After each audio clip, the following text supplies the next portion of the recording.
علی صاحب، کل chairman senate جو ہے اس کے حوالے سے بھی آپ سے رائے چاہوں گا کہ آپ کہاں سٹینڈ کر رہے ہوں گے. یہ جس طرح کا رویہ ناز نے رائٹلی پوائنٹ آؤٹ کیا ہے وہ اچھی ہمیں کوئی بہت ایسی مثال نہیں ہے، روشن مثال جس کو میں ٹی وی پہ بتا پاؤں کہ کیسے قومی اسمبلی کے اندر لوگوں نے رد عمل دیا.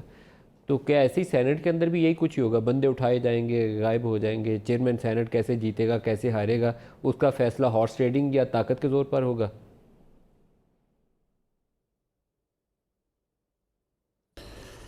ندیم ملک صاحب، آپ کو اپنے سوال کا جواب معلوم ہے میرے خیال میں. آپ کو پتہ ہے جس عمران خان کو آپ جانتے ہیں اور جس طریقے انصاف میں کام کرتا ہوں، تو ہم تو خریداری نہیں کرتے انسانوں کی، ہم تو انسانوں کے ضمیر نہیں خریدتے. 9 سینیٹرز کی خبر اسلام آباد میں ہی چل رہی ہے سر. نہ ان کی علی طرح کے صاحب، وہ جو 9 سینیٹرز کی خبر اسلام آباد میں ہی چل رہی ہے کہ 9 آپ کے پاس ملک صاحب ہیں بندے، باقیوں کی کوشش جاری ہے. تو اب پھر مجھے تو سوال پوچھنا ہے آپ سے یہ کہ کتنے بندے اور آپ نے توڑے؟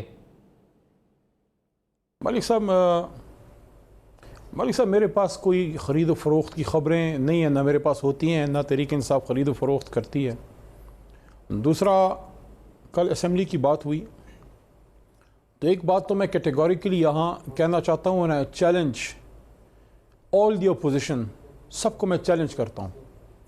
مراد سعید کی یہ بڑی بات کرتے ہیں. مراد سعید پاکستان کا ایک ایسا پولیٹیشین ہے جو اس کام کو ایک عبادت سمجھ کے کر رہا ہے. یہ بات کی گئی یہاں پہ کہ personal comments, Murad facts and figure سے مراد سعید بات کرتا ہے. وہ کبھی کسی کی ذاتی زندگی پرسنل وہ کبھی بھی نہیں ہوتا. آئی چیلنج یو، کبھی گالم گلوچ نہیں کرتا. ہاں، سخت بات کرتا ہے، فیکٹس اینڈ فگرز کے ساتھ کرتا ہے، کرپشن کے ایشو کو کرتا ہے. تو یہ لوگ بجائے اس کے اس کا فیکٹس اینڈ فگر سے جواب دیں، جیسے انہوں نے سوالات اٹھائے احسن اقبال صاحب پہ، انہوں نے سوالات اٹھائے آصف علی زرداری یا بلاول بھٹو صاحب پہ یا ان کی فیملی پہ یا بلاول صاحب کی جو پھپھو ہیں ان پہ سوالات اٹھائے. آپ اس کے جواب دیں، اس کو نیگیٹ کریں. تیسری چیز یہ ہے، بالکل آئیں نیشنل پولیٹکس پہ بات کریں، لیکن آپ ہی کا ایک کولیگ ہے عالمگیر.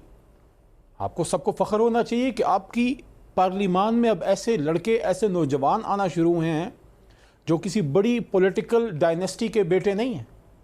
سوشل ورکر ہیں، عوام کے ایشوز کو اٹھایا.